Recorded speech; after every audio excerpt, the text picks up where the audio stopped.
what's happened is that almost a year ago now, February, the principal sent an email to all staff and students. Okay, this is important. It was all staff and students promoting his BLM, Black Lives Matter diversity policy. Action plan, I think he calls it actually, action plan. And there was an email the previous year, a year before, that I'd actually started responding to because I was unhappy and disagreed with that as well. But I didn't send it. But this year, at the end of the email, he had his report in there, which I'll tell you about in a second. We were closing the report, BLM diversity action plan, and we're doing okay, but there's still systemic inequality. His words. I had to check. I looked it up the other day. Systemic inequality. But we're doing okay in some ways. We got 50% or nearly 50% global majority, because the term is global majority now, which I had to learn. It used to be ethnic minority. Now it's global majority. This is still area. We got 50% global majority on the board of governors. I thought that's bizarre, and that sounds racist to me, or certainly positive discrimination. Anyway, why are you doing this? There's not 50% global majority in Britain. Anyway, he mentions that in the report, and this systemic inequality is the big thing there. So my experience of 40 years teaching for 35 in higher education and playing all over the world and through Britain, all kinds of people, different projects, I'm saying, I can't see it.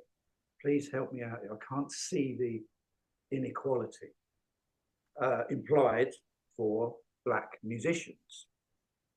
And as you know, you probably read the email, I included a lot of other things, just my experience. And but I mainly said, please, let's have a discussion. Let's just have a discussion about that. And by this discussion, I meant senior staff. So I included my reply to him, principal, head of jazz, and the director of music. Okay, by the way, the last two, I have to laugh about this, they've been promoted since I've left. So for what they've done to me, they're getting promoted for it, it seems, bizarrely, from my point. Anyway, so I wanted a discussion with that handful of people. You know, he's putting that idea out there. I don't agree with it. I'm a valued member of staff. I thought I was. And that I could have a discussion with him. And he knows me. The principal knows me. I've been away with him to Korea, Seoul in Korea, for Trinity Laban as a recruitment exercise, you know, to have collaborations with other universities over there. So he knows who I am. It could easily have been, you could never have heard about this if this had easily been sorted out, just an internal discussion. And, you know, I don't agree with you, I don't agree with you, whatever. And that's the end of it. It's his college, you know, it's his institution. I'm not in charge. But I wanted to say something about it because it really disconcerted me. And this is a wider agenda, of course, which we can go into a bit later. So I replied and didn't get a response. That's February, it's nearly a year ago. I didn't get a response for 5 weeks. I have never had one from the principal himself.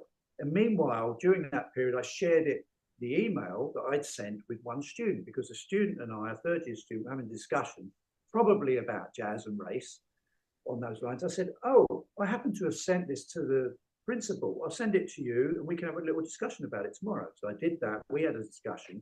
I didn't think any more of it. And he didn't share it with anyone. He didn't send it to anyone, to his credit, students. So it still contained, you know, 5 people in it.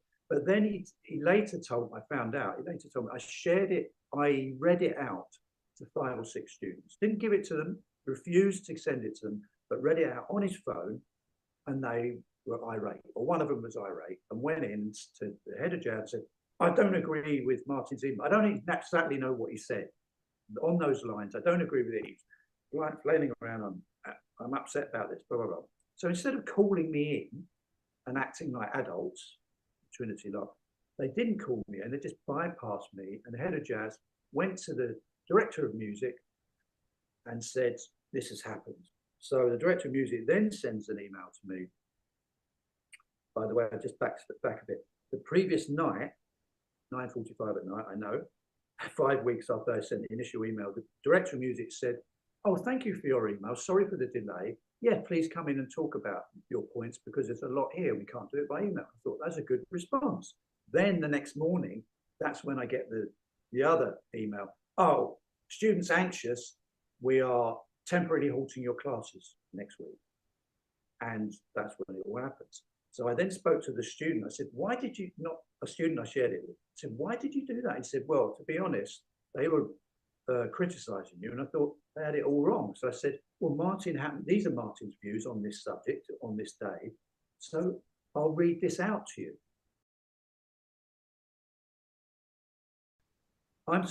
Feel so liberated now. Okay, in the past, give the Communist Party as an example. Communist Party, Marxist, Leninist, radical kind of party. So my belief system would be narrow then. And then later I'd leave that when I was mid-20s. That wasn't right for me, no musicians in it. It didn't feel right. It felt dogmatic, as all parties are. All of these groups, whatever you pick. Green Party, Tories, Labour, anything. I don't want to be part of any of these. I don't want to be labelled left, right. And I feel really liberated now that I can take ideas from all over the place and bizarrely find myself agreeing with libertarian type Tories more than anyone in the Labour Party now, but only a couple of them, So I don't have any party allegiance. It's so freeing because I've seen, so you would say I'm an old left type. Dennis Skinner, if you don't know who he was, or Tony Benn, very different backgrounds, but those people seem genuine, for people, honest people, totally different background. If I aligned in the past, that was what it would be, the old left.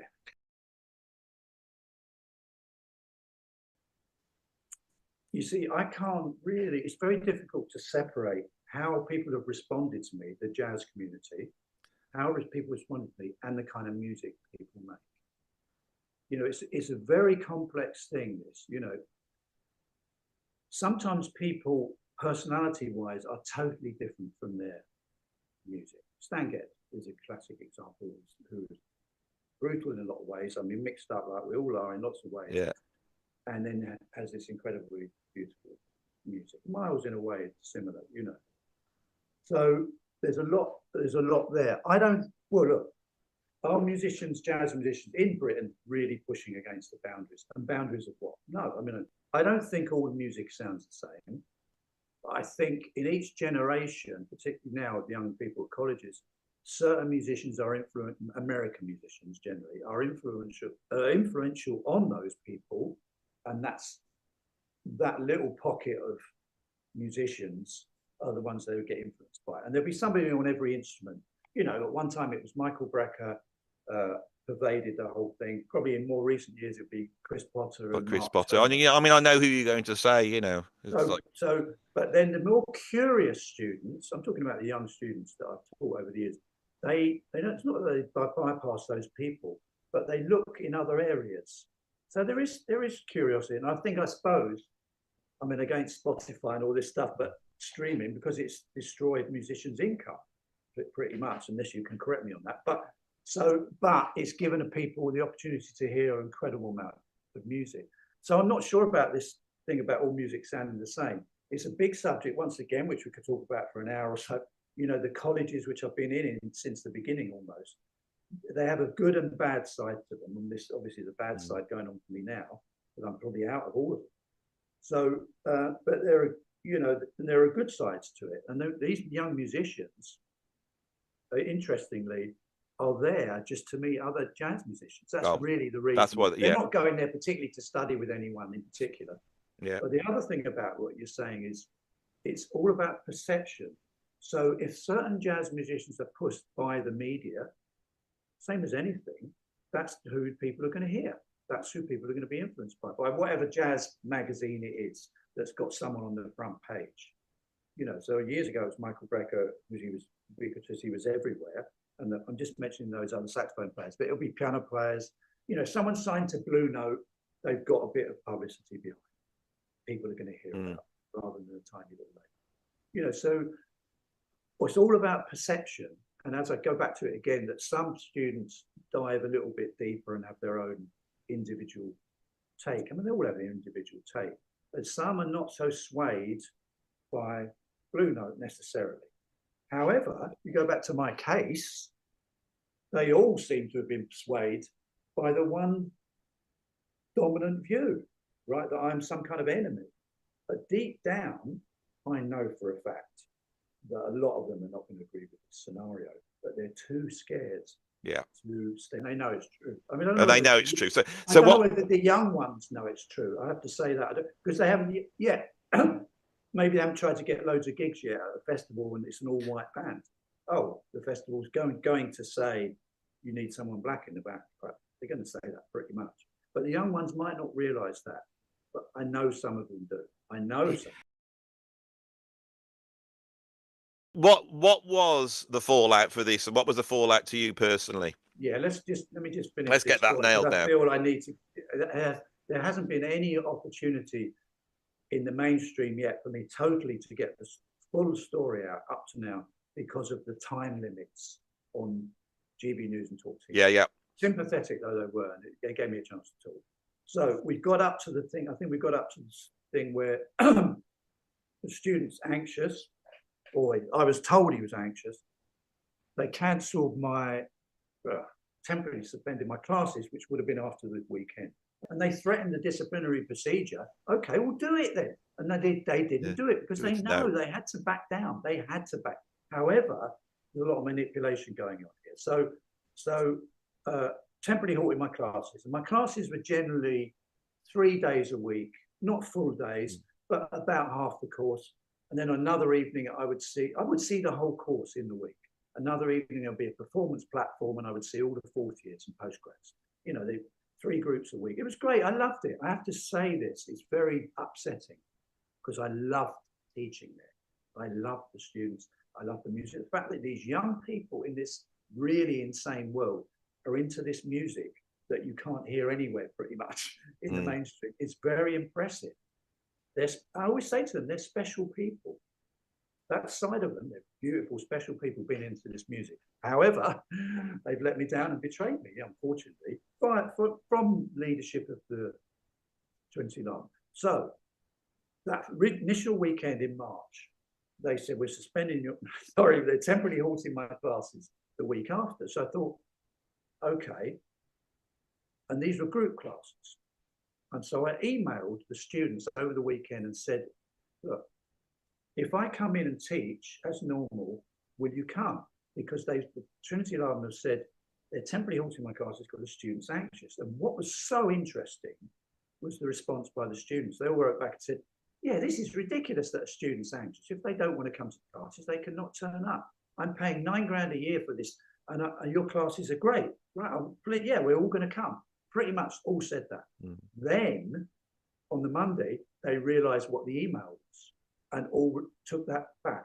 Once the email was about race, okay, they then changed their mind. However, they changed their mind with the exacerbation of the situation by Trinity Lab. So on the Monday after the weekend, Trinity Lab, head of jazz, director of music, and HR, the only people, 3 people in attendance, no members of staff, organised a meeting with the whole of the jazz students, and all of them turned up. There's 95 students, 4 years and postgrads. And the only reason I know about this is because one student at the time was still in touch with me. None have been in touch since the whole year. And he was still in touch with me because he was a student, postgrad student I played with a lot. And we did gigs up north. I even stayed at his family's house, you know. So that was a kind of close relationship. Very nice, you know, great player. And he texted me and said, they're having a meeting about your email. And I wouldn't have known this. And also, which was pretty insidious, I would say, is that at the same time, there was supposed to be a meeting with me and the other 3 fractional members of staff about performances, not about my stuff, but about performances as normal. And that got cancelled. And I said, why is that cancelled? And I was never told. And now I know why it was cancelled. That was cancelled so they could have a meeting with the students and wind them up. Bear in mind, there's one student who's got the email, so he's there.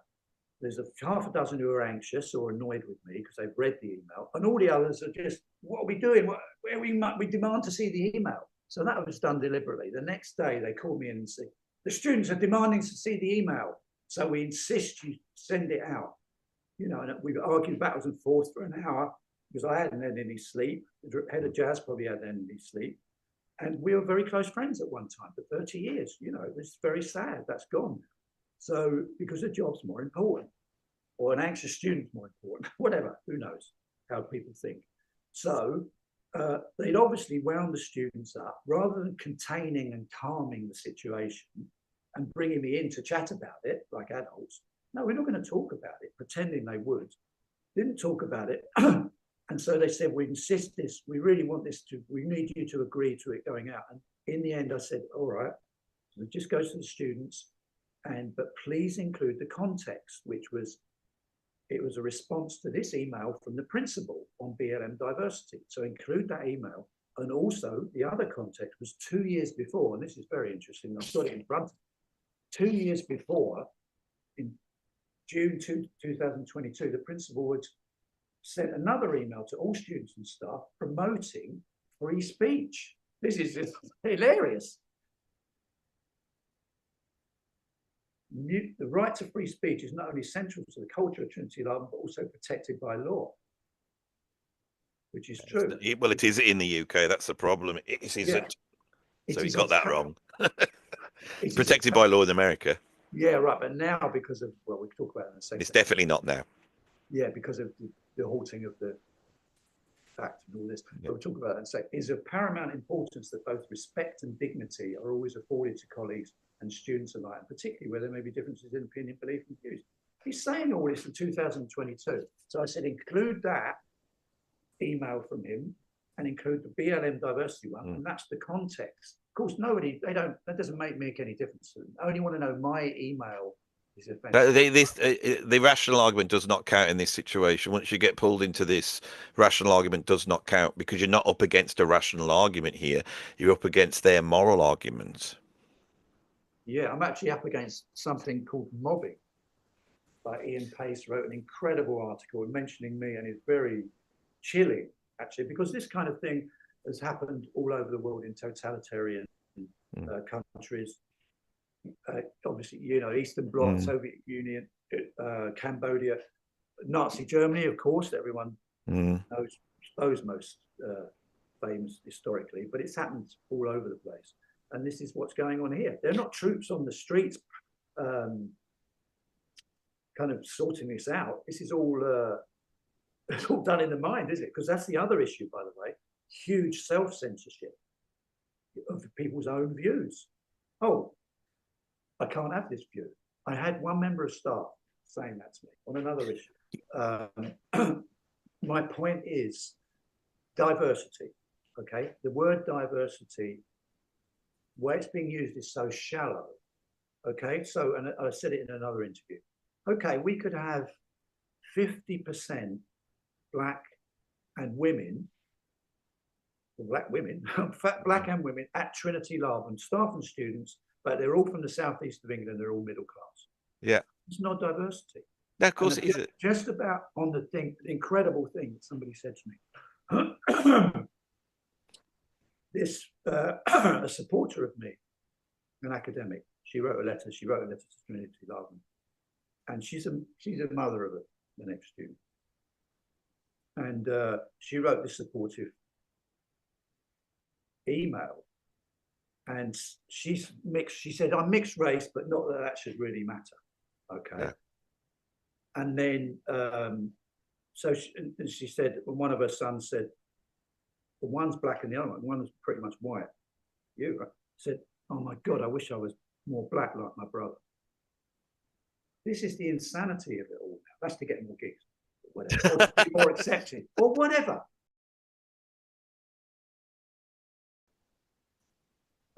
In a way, I was brought up the same way as you. I wouldn't get it. I was just brought up by a mother. My father died before I was 3, so I don't remember him. So that's an interesting thing. And she took me to hear black music quite a young age. You know, she took me to hear Ella Fitzgerald and Oscar Peterson. It was just not normal for me to have this kind of music in the house, and Frank Sinatra and other stuff. And they're like her heroes, Ella Fitzgerald. Yeah. And there was a lot of racism when I was a kid. Okay. So I'm about 10 years older than you, probably. You know, I'm 66. I was born in 1958. So, and I got arrested for protesting against racism because and you can look this one up. This is quite a notorious rally through Wood Green. I grew up in East Barnet. That's 2 or 3 miles from Wood Green. Sort of my area, really. And the National Front, which was quite big at the time, organised a rally through Wood Green, which actually then was quite multicultural as well, Wood Green. And so I went with a friend actually to protest against these racists. I don't know how many, 3,000, I can't remember. I think maybe the counter rally, and by the way, Jeremy Corbyn, who I wouldn't have known at the time, was part of that. So there's this big anti-racist counter rally to prevent them getting to their destination. As far as I know, I don't even remember because I got arrested before it finished. I looked it up and I think we prevented them getting to their destination. It was the idea. But it was not nice. It was violent, and not that I was violent, but the police were protecting the rally. This is my experience as a teenager of racist organisations walking through London and the police protecting them. And I got arrested protesting against racism. That's just a little bit of background. That's why this stuff is such so nonsensical to me now. It's like, but old racists, old anti-racists like me or you, now we're racist. So originally they said, and it's still public on Instagram, we are in awe of our students. So they're in awe of the students' behaviour in not turning up to my lesson. Okay, so that's one thing. That's that first week. So bear in mind, I'm going to recap here that Monday, there was a meeting with all the students with nobody else invited. No, we didn't know about it. I mean, I could have been invited, and other members of staff, and when we could have even contained it then. But no, they don't want to contain it. My view is they want to be, and if I backtrack in a minute, tell you some other things, they want to be the most anti-racist conservative. Of course they do, yeah. Because, Andy, in 2020 or 2021, I'm not sure the exact date, Black Lives in Music, right, was formed. But the important thing is, I think it's quite a big part of my case, to be honest, my issue, is that they're collaborating with Trinity Laban and saying we want to be they're the first collaboration with a music conservatory, I think. But they're collaborating with everyone. They've got massive funding, public, of course. Of course they have. And so that's what this is really about, but we'll get onto that towards the end. And certain representatives from Trinity Laban, and you can look it up and you can see who's on the poster, are representatives there for BLIM. I mean, my feeling, and I'm not going to be able to prove this at all, but it sounds like it, that they're writing the script for the principal. That's what, because he's out of his depth. I think he's out of his depth with this subject matter. First of all, of jazz. He's not a jazz musician. And then jazz and race. And also the things, that I'm saying, I just feel they're a bit out of their depth. So I think he's getting their advice. It's pretty logical they would be getting the advice. Black Lives in Music is collaborating with them. The head of Black Lives in Music is on the board of governors of Trinity Laban. I mean, surely there's something going on here. Okay, so I'm putting you in the picture there, and there are other things that I might put you in the picture with in a minute, but related to that. So back to the present, or back to a year ago, they have the secret meeting. I'm calling it a secret meeting because I wasn't invited. No one was invited apart from the two members of staff and HR. Well, HR are there. Why? Because of the legality of it? Who knows? The next day they called me in, and that's when they said, we insist you send the email out. And eventually I agreed, as I've just told you, but include the two emails, the free speech email from the principal and the BLM diversity email that I was responding to, blah, blah, blah. Then I would say 2 days later, that's it, the storm. Shit hits the fan. And a student, as far as I know, the postgrad student started up the change.org petition against me, and people signed it immediately. And then I can't remember what I said this earlier, an ex-student of 10 years before set up the change.org petition in my favour. So that was all going on. Yeah, I signed that one. And then I signed the first one first by accident. I'm sorry about that, but I did sign that. No, that's not true. That's not true. That's a joke. Sorry. No, you're contrarian. You take all sides. No, so they were obviously influential. And then, as far as I know, because I don't really use social media, I've started using Twitter, X now, but I don't use Facebook or any of those things. A couple of days later, those petitions go out, and then it all goes on social media, and people were diving in. People showed me stuff, and it was absolutely horrendous. That's when I saw it. it's less the lies. I mean, apart from just my email, and you can say what you want about that, but just lies about me personally. So there's all this going on, and then it got really stressful, and the college were not supporting me in any way. I feel never supporting me anyway. But the student, we're all our students. The week after, they call a town hall meeting. You might not know about this one. This is, they call it town hall. I think it's an American term, but it's not literally in the town hall, and it's not public. This is 200 people. This is Laban. So people from Laban, which is the dance college, which is the collaboration, but it's like a quarter mile up the road in Deptford. And it was held there because that's the biggest room, theatre, as far as I know. And so there was a meeting about me there. This is 200 people. Now, this is everyone's invited, all staff and all students. I have support at Trinity Laban from maybe a couple of people, a couple of musicians, both who've now left.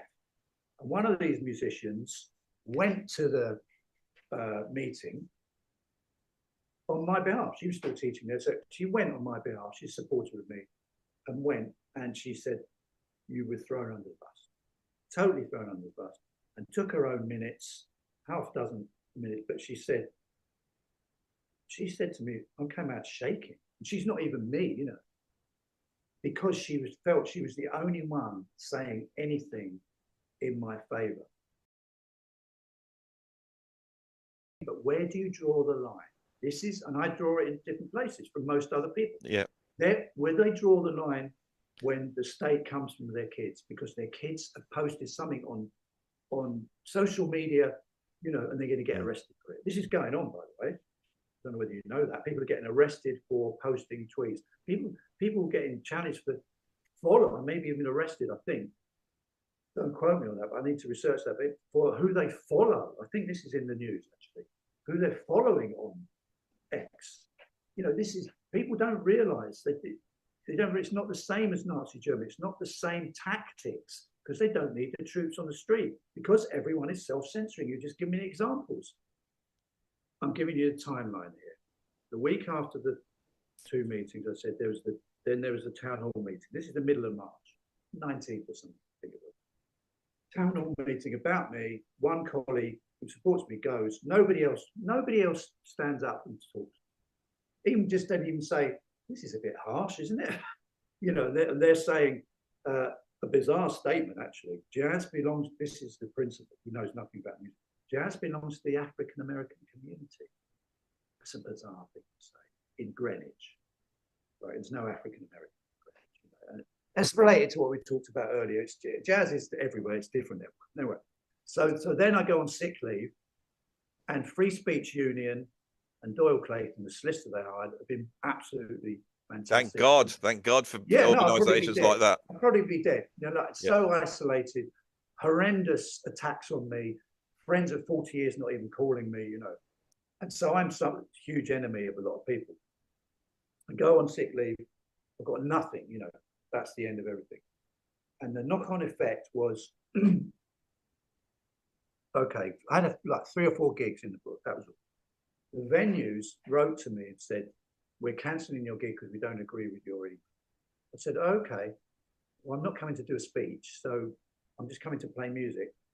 No, we're not coming the gig on. And I said, well, what do you disagree with? This was the Caramel Club in Wood Green. What do you agree? What do you disagree with?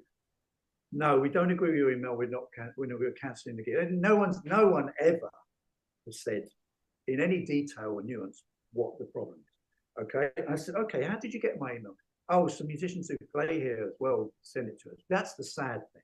This is the very sad thing. The musicians, oh yeah, civil rights in America in the 60s. Yeah, we're really in favor of that, but not now from this guy here. How dare he say all this stuff? And so musicians want to destroy me. It's shocking. You know, a certain amount of musicians want to destroy me, probably because they want to get the next gig for themselves. And another musician being out of the picture is good for them, right? So, and then not all musicians are like this, I'm going to say that. But a lot of musicians I've realized will do anything for the next gig. Yeah, we all do, don't we? I mean, if no, I don't. So what did I? 3 or 4 gigs all got cancelled. Leicester Jazz House, bizarrely, said, we're cancelling the gig. After they signed the contract, I said, can I get paid cash? After all the stuff was out, they said, yeah, it's fine. We're going to keep the gig on. Yeah, I said, can I get paid me cash? Yeah, the gig's on, blah, blah, blah. And then they changed their mind. That was what was interesting. Even though the stuff was out there, they said, no, we're going to cancel it, but we'll pay you. That's even more bizarre. So quartet, musicians who would play with me, there are some musicians who will play with, there's a lot more now. I'm building up a whole roster of musicians who are supportive and will play with. And so they paid us. But I know there was dissent about that in that venue. Well, I got to be honest. I've been paid many a time to not play jazz. So there's now to their credit, the 606 Club in London kept the gig on. Oh yeah. And then somebody else in my band, just to show how far-reaching this, teaches at Trinity Lab, and the student said to him, well, I saw you playing with Martin Speak. I don't want the remaining lessons with you. Oh my God. Oh yeah, let me go further. The taint. Then a friend of mine who has a band, he was in Gateshead at the time, lived up there, and he's a drummer, a great drummer, and played. They had a quartet, so he takes some of my tunes to rehearsal, and they say, no, we're not playing Martin Speak's tunes. What? He didn't know anything that was going on. I said, why not? He said, haven't you looked online? He's racist, So that, see the knock-on effect. It's through every aspect of my life. Disgusting. And then the other conservatoires said, no, the students are anxious because your email's out there. They don't want lessons with you. They're right. They're customers. They can just change teachers whenever they want, apparently. And in the old days, as a colleague at Trinity London in the classical department, who have been more supportive, actually, more than supportive, I've got a few friends there, said, well, in the old days, he used to be head of keyboard. Yeah, so a student has a problem with a teacher, wants to change. Okay, bring the student in, the teacher in, with the head of the course and talk about it. It's got to be a very strong reason why you change teachers, not because you're anxious because someone's got a different opinion to you. So but now that's gone. Students are customers. Everyone knows this. I've been told students are customers and they control everything. They decide everything. So that's why Trinity London principal says we're in awe of our students. Okay. So further to the ramifications of it, absolutely no work at all. So I was lucky that I was on a fractional post at Trinity London because I was getting paid. It's a 0.5 job that's never gone up in years, the finance. Not great money, but it helps me survive. And I was on sick leave for 5 months, getting paid, doing nothing, trying to keep myself going, practicing a bit, composing, which is good, meeting friends who are supportive, trying to keep healthy. And then Trinity London said, we want you to come back. This is a pretense of wanting me to come back. They don't really. We're going to try and make it easy for you. So I went in and I was really positive. I thought, wow, maybe they do actually mean it. And so they scheduled all my classes as normal. September, new term starts. And 3 days a week, Tuesday, Wednesday, Thursday, I think it was going to be my classes, all different kinds of classes, schedules. I go in 100% boycott. All the students are there. They're all in the building. And sometimes I walk down the corridor and they would look the other way or look on their phone. Some would grudgingly say hello. Others would look me in the eye and not say hello. Very impressive because they feel so strong with the hive mind, with the group. But individually, they are scared, unfortunately. They're very, very scared to step out, okay? So I went in for 5 weeks, huge boycott, people kind of laughing at me in the courtyard, and the college, Trinity London, pretending to support me, but actually really supporting the students. I know they support the students. I'm talking about the main players. I'm not talking about every single member of staff who doesn't say anything about, none of them say anything about anything. They just want to keep their job. And also, people dive straight into my job. Now, in the old days, Andy, because you're also old enough to know this term, people would have been called scabs, okay? In the old trade union movement, which has been hijacked now, trade unions, it's all hijacked by woke mentality, most of it, I think.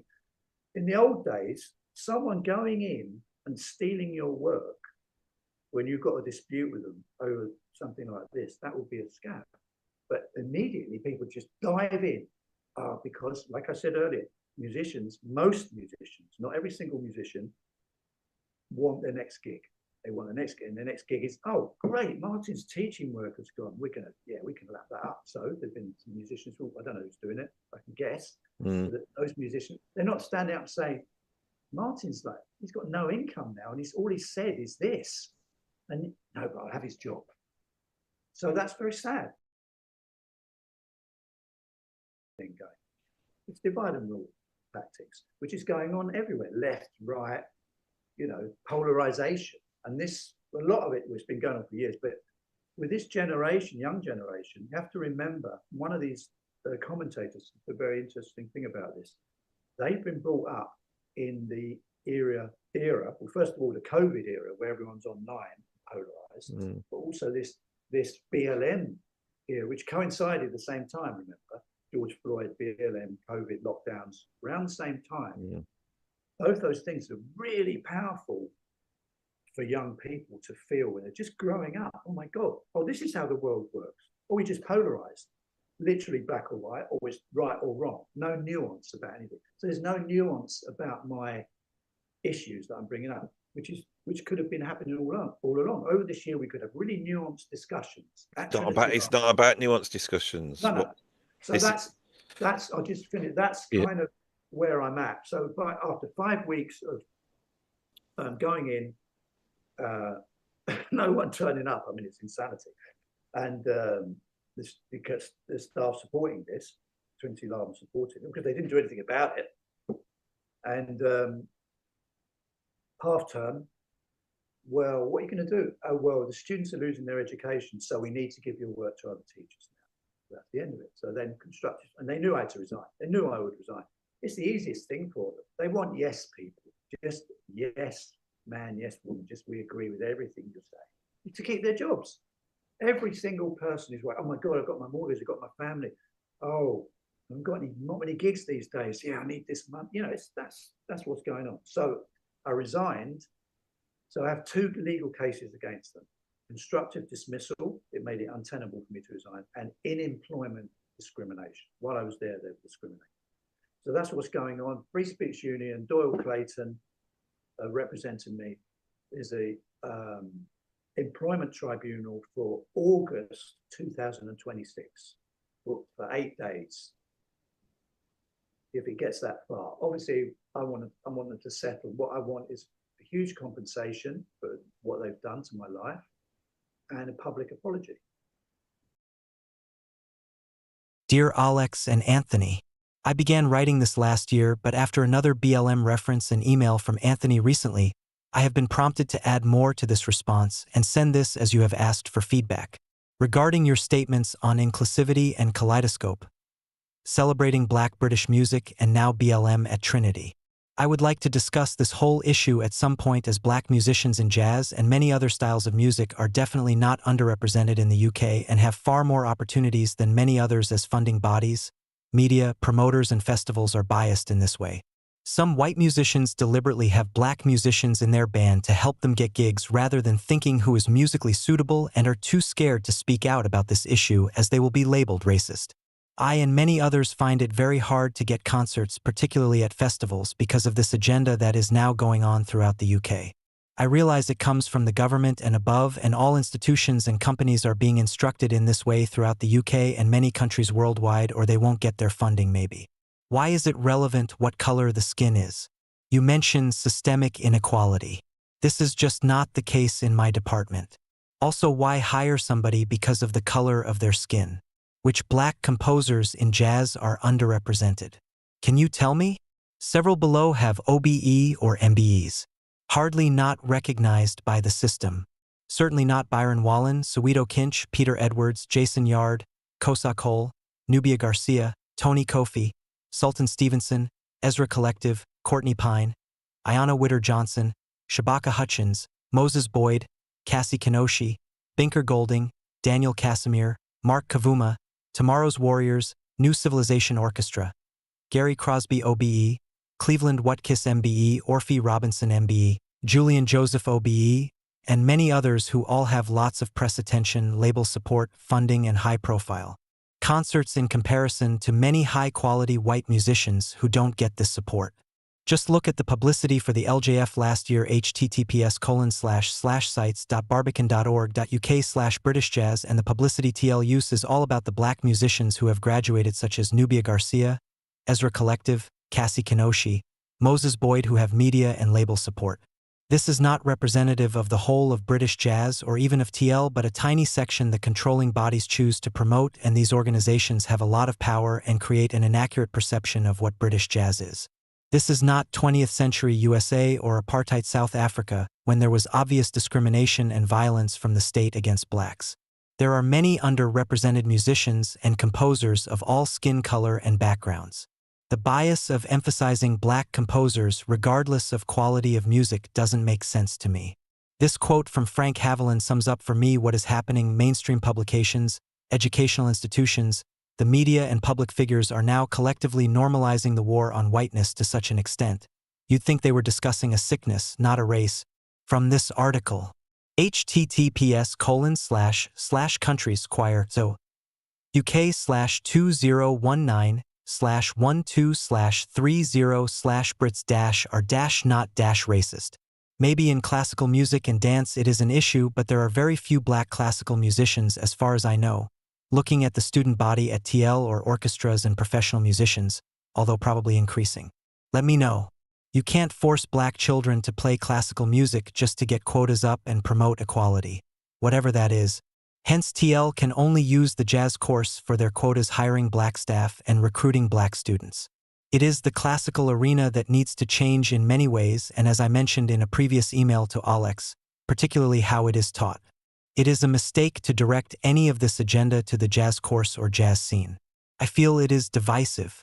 This makes no financial, artistic, or educational sense, and I feel this old model and these courses, who cannot recruit, are bailed out financially by TL because of the historical tradition.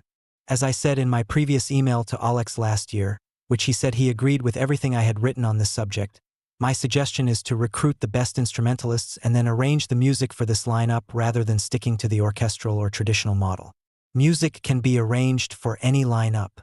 Then students will get far more playing opportunities. The jazz course is thriving and turns away huge numbers of students applying, yet has a minuscule masterclass budget, for example. These issues for me are a far bigger priority than the so-called race issue that TL seems to be making an unnecessary priority to please some government diktat. For me, the opportunity is about class, not skin color. Many poor white, Asian, and black children don't get the opportunity to play music or afford instruments. Not just black. This policy being promoted by TL is totally discriminatory, ironically. If there is systematic bias in Britain which discriminates against one race over others, it is against white people. Also, there is a use of the victim mentality to further careers, and for other reasons, that needs to be discussed, but this is a wider issue.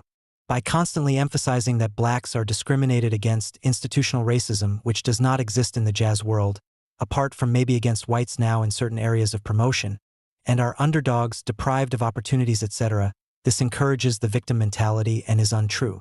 You just need to look around Greenwich and can see the majority of students at Greenwich University are black. So how are they underprivileged or discriminated against? Also, the promotion of the organization Black Lives Matter, as you have put it in capital letters, I presume you are referring to BLM, is very dangerous in my opinion.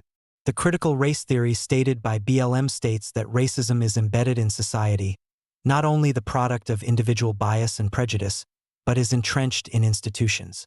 I don't believe this to be true. Look at all those who I have mentioned above recognized by the system and the number of black Greenwich University students. They are in the massive majority. BLM promotes defunding of the police, so are you supporting that? The other concerning issue is that because of this emphasis on being black and supposedly a victim and underrepresented, the race car can be used if anybody criticizes or disagrees with a black student or staff, then that it is called racist. This is happening, and the issue will be nothing to do with skin color.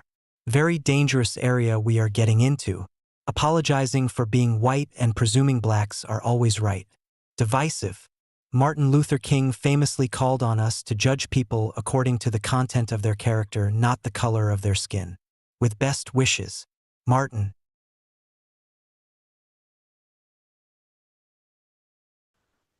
this is not an opinion. It can be tested, I believe. Because all we have to do is look at the establishment in the UK. So if we've got 3.71% of British people are black, we could then go and look at all the different representations. So if we look at recent honorary awards from the King for jazz, I've pulled the list out that I can find, and we've got Janine Irons got an OBE in 2023. Gary Crosby got an OBE. Dr. Lindley Patrick Hamilton got an OBE. Professor John Hall got an OBE. Courtney Pine's got a CBE in the recent honours list. Alfie Robertson has got a MBE. Dennis Rollins has got an MBE, and Julian Joseph. So if I look at that, we're coming in at that list. I said that two of the people are white and the rest of them are black. Now, believe me, I hate doing this. I think it's disgusting that they are forcing us to go, well, is this the case or not? But there, if you actually look at the representation, those people have been given, that's like 80% black, right, against the 3.71%. Just utilizing Google AI to try and draw out jazz musicians who've got an honours in recent times. So that's the list we've got. So I doubt that you will then start to find there's loads of white musicians, because, or if there is, Google's actually not pulling them out. But the reason I do this is that when you look at this, right, at the top, Janine Irons, OBE. Now, this is Gary Crosby's wife, right? Now, the reason she's got that, I believe that Julius Josephs, Dennis Rollins, Alfie Robertson, Courtney Pine, I know these musicians, they should have an OBE. I'm not saying shouldn't have them. I believe everyone on this list should have it. But the problem with this is if you're putting in controls to work against privilege, Janine Irons, she was born in Harrow. She was originally going to go into the city and work within the city, but she decides to become a jazz photographer, meets Gary Crosby, and then sets up Tomorrow's Warriors, and they've just been awarded a thing, and they've done incredible things. Tomorrow's Warriors have, but I would question whether Janine Irons is actually an underprivileged person, right? Now, the other person I haven't mentioned is Yolanda Brown. She got appointed an OBE at the age of 40.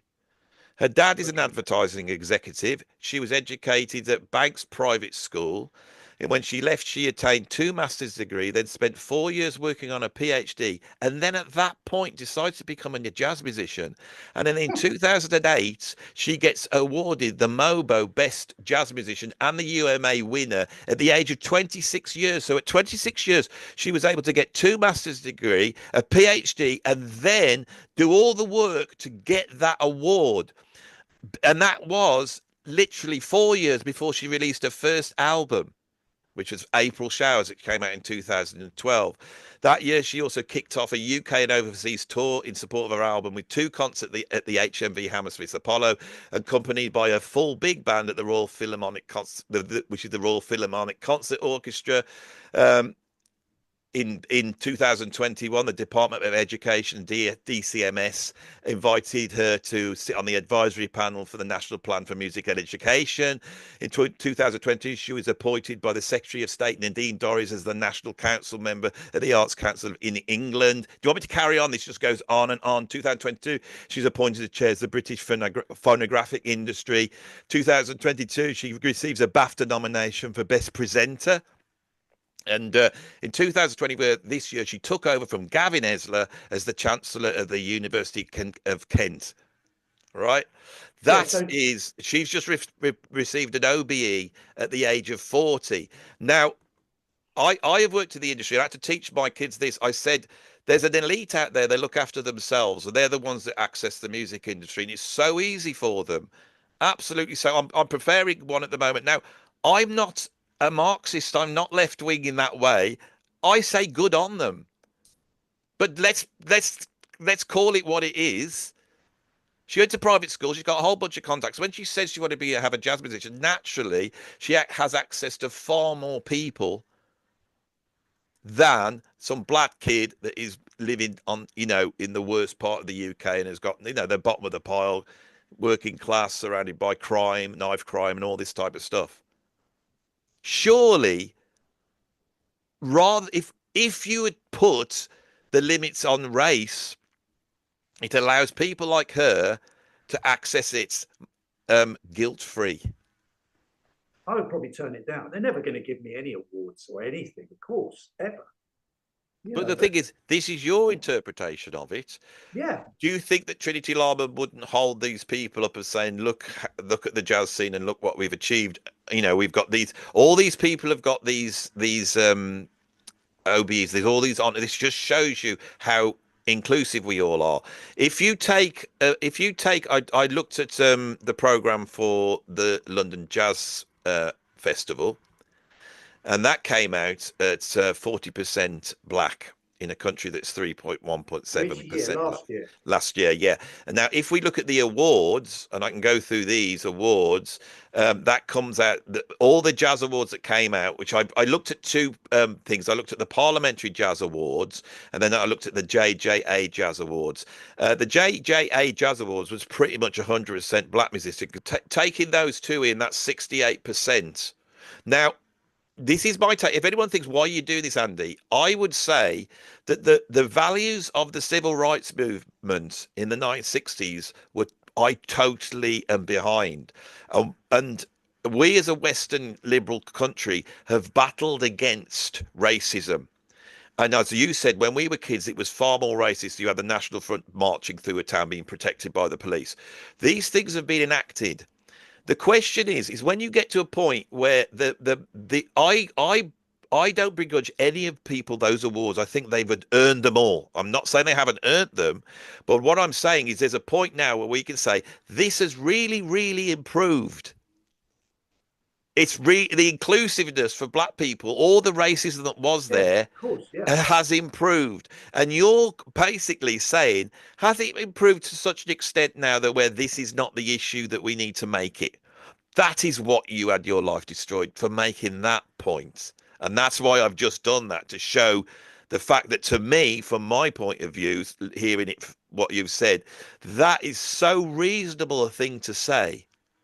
So why do they not want you to say it? And the reason is because this fight can never end, can it? To them, this fight can never end. There can never be a point where you go, brilliant, all our anti-racism stuff's worked, tick the box, it's great, it's all sorted now. Why can it never end? Because it's not about race. No, it's nothing to do with race.